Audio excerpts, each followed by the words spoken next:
নমস্কার বন্ধুরা, welcome to my channel Yog ও মায়া। আশা করি সবাই ভালো আছেন, সবাই সুস্থ আছেন, আনন্দে আছেন, সবাই খুব ভালো থাকুন। তো আজকে যে আলোচনা আপনাদের কাছে নিয়ে এসেছি সেটা হচ্ছে ব্লাড সুগার কমাতে বা নিয়ন্ত্রণ করতে কালো জিরার কতটা কার্যকরী। হাই ব্লাড সুগার কন্ট্রোলে কালো জিরার ভূমিকা বহুল চর্চিত বিষয়। প্রায় ২০০০ বছর আগে থেকেই এই কালো জিরাকে বিভিন্ন রোগ নিরাময়ের ক্ষেত্রে ব্যবহার করা হচ্ছে আয়ুর্বেদ শাস্ত্র অনুযায়ী। বর্তমানেও সুগার কন্ট্রোলের ব্যাপারে বা নিয়ন্ত্রণ করার জন্য কালো জিরাকে নিয়ে গবেষণা চলছে। প্রতি বছরই সেই গবেষণা চলছে এবং সেই তথ্য থেকে যে নতুন আ চিন্তাধারা উঠে এসেছে সেগুলো নিয়েই আমি আজকে আলোচনা করব। প্রতি ১০০ গ্রাম কালো জিরাতে যে ক্যালোরি আছে সেটা হলো 345% ক্যালোরি। ৩৪৫% ক্যালোরি আছে। কালো জিরায় থাকায় বিভিন্ন রকম ভিটামিন, বিভিন্ন রকম মিনারেলস এবং যে সমস্ত ফাইটোকেমিক্যালস গুলো আছে সেগুলো অ্যান্টিঅক্সিডেন্ট যুক্ত থাকায় বা অ্যান্টিঅক্সিডেন্ট হিসেবে কাজ করায় এগুলো ডায়াবেটিস কন্ট্রোল করতে সাহায্য করে।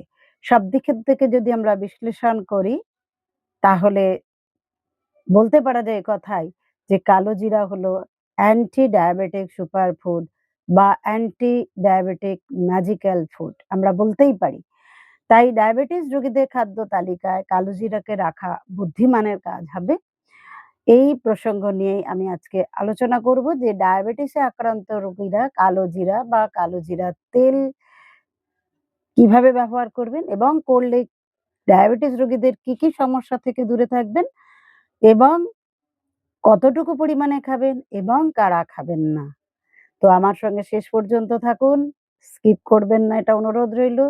ভালো লাগলে লাইক করুন, কমেন্ট করুন, সাবস্ক্রাইব করুন, শেয়ার করুন যাতে করে আপনার কাছে নোটিফিকেশন সবার আগে পৌঁছে যায় জন্য পাশে থাকা বেল আইকনটা অবশ্যই প্রেস করে দিন। তো চলুন এখন আমরা আমাদের আলোচনায় প্রবেশ করব। রান্নাঘরে এই ছোট্ট যে ক্ষুদ্র বীজ কালো রঙের এর বিশেষ অবদান। রান্নাকে সুস্বাদু করতে বা রান্নায় সুগন্ধি আনবার জন্য এটা আমরা ব্যবহার করে থাকি যেমন, তেমনি রোগ নিরাময়ের ক্ষেত্রেও কালো জিরা বা কালো জিরার তেলকে ব্যবহার করা হয় এবং এ ব্যাপারে এই কালো জিরার অবদান অনস্বীকার্য বর্তমানে। আগেও ছিল, বর্তমানে আরো বেশি করে আমরা সচেতন হতে শুরু করেছি। এই যে ক্ষুদ্র ছোট্ট বীজটা বিশেষ গুণে গুণান্বিত। এতে বিশেষ করে কালো জিরা এবং কালো জিরার তেল দুটোই কিন্তু আমাদের স্বাস্থ্য রক্ষার জন্য বিশেষভাবে উপকারী। এতে নানা রকম পুষ্টিগুণ প্রায় ১০০ টির বেশি পুষ্টিগুণ আছে। তার মধ্যে প্রোটিন আছে ২১%, কার্বোহাইড্রেট আছে ৩৮%, উদ্ভিজ্জ চর্বি বা তেল আছে ৩৫% এবং অন্যান্য যে উপাদান বা পুষ্টি উপাদান সেটা আছে 6% বা ৬%। কালো জিরার তেল ডায়াবেটিস রোগীদের বা কালো জিরা ডায়াবেটিস রোগীদের যে উপকারগুলো করে সেগুলো হলো, তার প্রথমটাই হলো কোলেস্টেরলের মাত্রা নিয়ন্ত্রণ করে। যেসব ডায়াবেটিক রোগীদের কোলেস্টেরল বেড়ে যায়, ডায়াবেটিস থাকার কারণে এইচডিএল বা যেটা ভালো কোলেস্টেরল তার মাত্রা কমে যায় আর এলডিএল বা যেটা খারাপ কোলেস্টেরল তার মাত্রাটা বেড়ে যায়। তার ফলে কি হয়? হার্ট অ্যাটাকের ঝুঁকি থাকে ডায়াবেটিস রোগীদের। কালো জিরার মধ্যে আছে পলি আনস্যাচুরেটেড ফ্যাট এবং আছে মোনো আনস্যাচুরেটেড ফ্যাট, যেগুলো এইচডিএল এর মাত্রাকে বাড়িয়ে দেয়। ফলে হার্ট অ্যাটাকের ঝুঁকি অনেকাংশেই কমে যায়। গবেষণায় দেখা গেছে ডায়াবেটিস রোগীর খাদ্য তালিকায় যদি কালো জিরা থাকে বা তারা যদি কালো জিরা ব্যবহার করেন তাহলে এলডিএল আ এবং ট্রাইগ্লিসারাইড এটা ধীরে ধীরে কমে যায়। ফলে রক্তে কোলেস্টেরল শোষিত হতে পারে না, বাধা পায় এই কালো জিরা ব্যবহার করলে। দ্বিতীয় বিষয়টি হলো যে রক্তে শর্করার পরিমাণ কমিয়ে দেয়।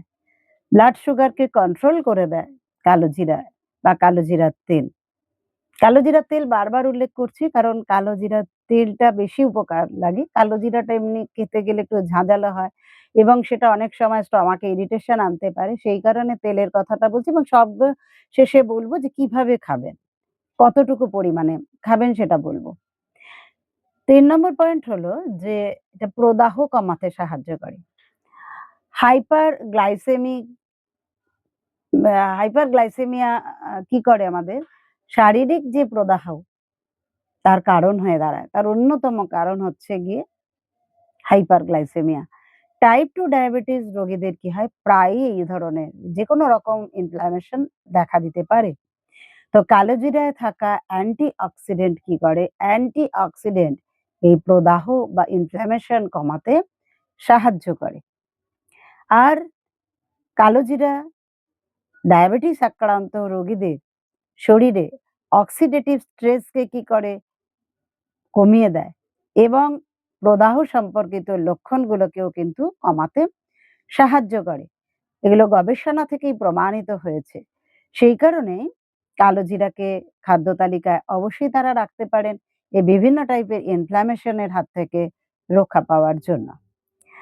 ৪ নম্বর বিষয় হলো যে কালো জিরার মধ্যে যে পটাশিয়াম আছে, এই পটাশিয়াম রক্তচাপ ডায়াবেটিস রোগীদের হঠাৎ করে রক্তচাপ বেড়ে যেতে পারে, ব্লাড প্রেশার বেড়ে যেতে পারে। তো কালো জিরায় থাকা পটাশিয়াম কি করে ডায়াবেটিস রোগীদের হাই ব্লাড প্রেশারকে বা রক্তচাপকে নিয়ন্ত্রণ করে বা কমিয়ে দেয়। কালো জিরার মধ্যে যে প্রাকৃতিক পটাশিয়াম আছে সেটাই রক্তচাপকে স্বাভাবিক রাখতে সাহায্য করে। টাইপ 2 ডায়াবেটিস রোগীদের হঠাৎ করে ওজন বেড়ে যেতে পারে। তো এই বেড়ে গেলে কালো জিরা আমাদের সেই সমস্ত রোগীদের কিভাবে উপকার করবে? কালো জিরার যে তেল বা কালো জিরা অতিরিক্ত খিদে কমায় এবং হজম শক্তিতে সাহায্য করে। তাই কালো জিরা তেল খেলে কি হয়? অতিরিক্ত খিদে কমে যাওয়ার ফলে ওজন অনেকটাই হ্রাস পেতে সাহায্য করে। এছাড়াও এতে মেটাবলিজম বাড়ায় আর ক্যালোরি বার্ন করে। সেই কারণে যে সমস্ত ডায়াবেটিক রোগীরা এই ওজন বেড়ে যাওয়া জনিত সমস্যায় ভুগছেন, তারা কালোজিরার তেলকে বা কালোজিরাকে ব্যবহার করে দেখুন, অবশ্যই ভালো ফল পাবেন। এছাড়াও কালোজিরায় এমন কিছু গুরুত্বপূর্ণ পদার্থ আছে, যেগুলো আমাদের শরীরের মৌলিক কিছু কাজ আছে সেগুলোকে সম্পাদন করে এবং রোগ প্রতিরোধ করতে সাহায্য করে। কালোজিরার মধ্যে যে আয়রন আছে বা ভিটামিন সি আছে, এইগুলো আমাদের রোগ প্রতিরোধে সাহায্য করে। কারণ ডায়াবেটিস রোগীদের অনেক রকম কমপ্লিকেশন শরীরে এসে যায়। সেই কমপ্লিকেশন গুলোকে প্রতিহত করবার জন্য কালোজিরা বিশেষভাবে সাহায্য করে থাকে। ডায়াবেটিস রোগীরা বিশেষ করে টাইপ 2 যাদের ডায়াবেটিস আছে তাদের খাদ্য তালিকায় কালোজিরা বা কালোজিরার তেল অবশ্যই অন্তর্ভুক্ত করুন, উপকার পাবেন। এবার বলব কিভাবে ব্যবহার করবেন। আমরা কিভাবে কালো জিরাটাকে ব্যবহার করতে পারি। ১ নম্বর হচ্ছে সরাসরি চিবিয়ে খেতে পারি। কিন্তু ১ম এই বললাম আলোচনার মাঝে যে সরাসরি চিবিয়ে খেলে কি হয়? এটা একটু ঝাঁঝালো। সেই ঝাঁঝালো হওয়ার ফলে এটাকে খাওয়া যায় না সহজভাবে। আর আরেকটা কথা এর কারণে যদি কাঁচা চিবিয়ে খাওয়া হয় অনেক সময় স্টমাকের ইরিটেশন বেড়ে যায়। ফলে আ অন্য ধরনের স্টমাক আপসেট হয়ে যেতে পারে। তো কিন্তু যারা হজম করতে পারেন বা যাদের অসুবিধা নেই তারা সরাসরি চিবিয়ে খেতে পারেন। এবার হচ্ছে ভিজিয়ে খেতে পারেন। যে রাত্রে ভিজিয়ে রাখলেন পরের দিন সেই কালো জিরার জলটাও খেলেন। কালো জিরাটাকে একটু অঙ্কুর বার করে নিয়েও খেতে পারেন। ৩ নম্বর উপায় কি? কালো জিরাকে একটু ভেজে নিলেন, রোস্ট করে নিলেন। নিয়ে চিবিয়ে খেয়ে একটু হালকা গরম জল বা লিকার চা আপনারা খেয়ে নিতে পারেন। কালো জিরাকে আর কিভাবে খেতে পারি? তোমার ৪ নম্বর পয়েন্ট কি হবে? ৪ নম্বর পয়েন্ট হচ্ছে কোনো খাবারের সঙ্গে মিশিয়ে আমরা খেতে পারি। যেমন মুড়ির সঙ্গে মিশিয়ে খেতে পারি বা কোনো সবজিতে এমনি আমরা রান্নায় সবজির সঙ্গে দিই। কিন্তু সেটা রান্নায় অন্যান্য মসলার সঙ্গে মিশে গিয়ে অন্য ধরনের আরেকটা উম আ তোমার ক্রিয়া প্রতিক্রিয়া সৃষ্টি করে।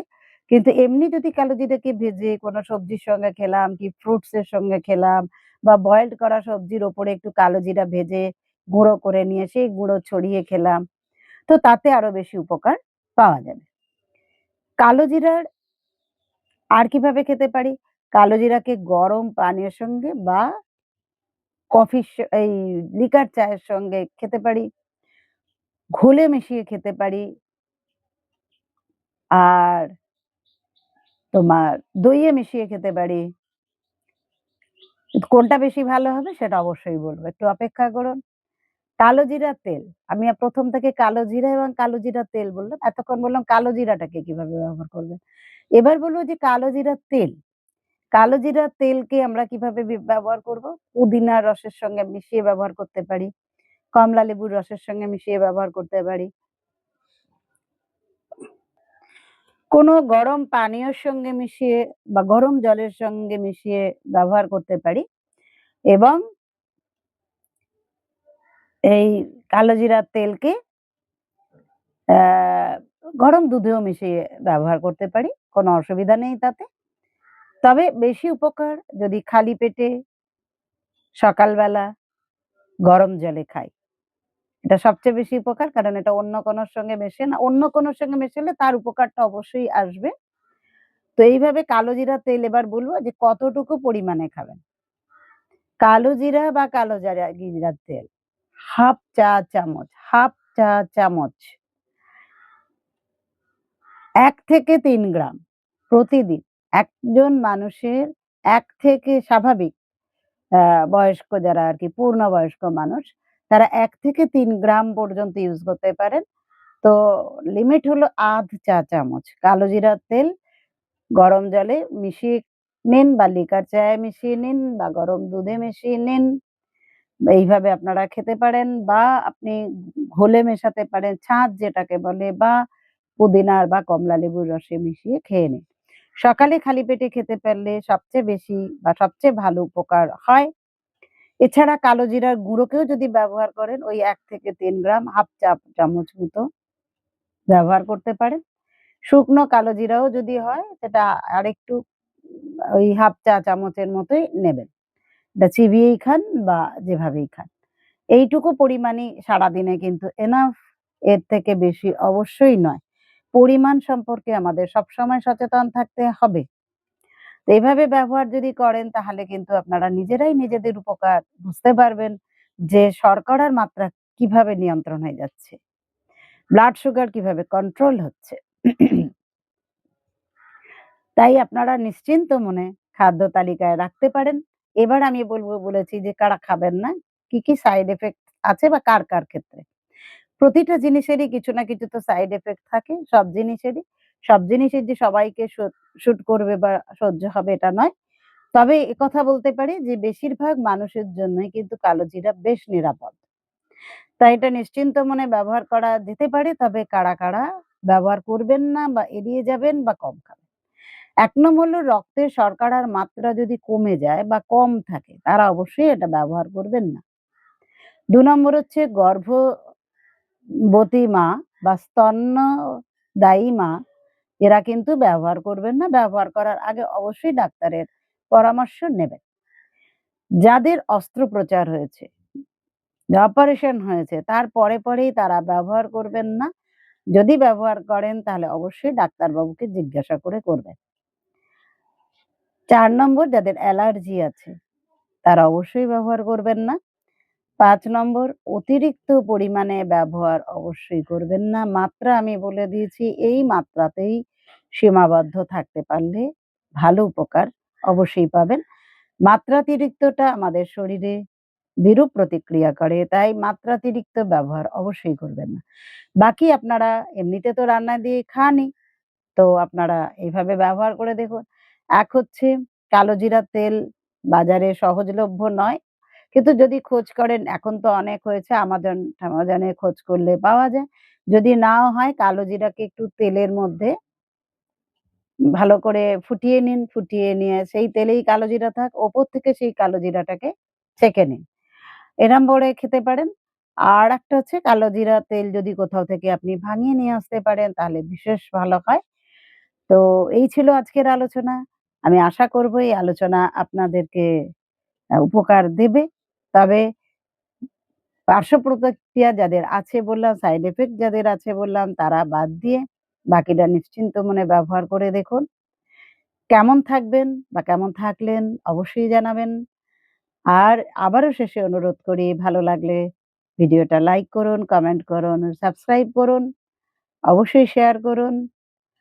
আর আপনারা সবথেকে বড় কথা ভালো থাকুন, ভালো থাকুন, ভালো থাকুন।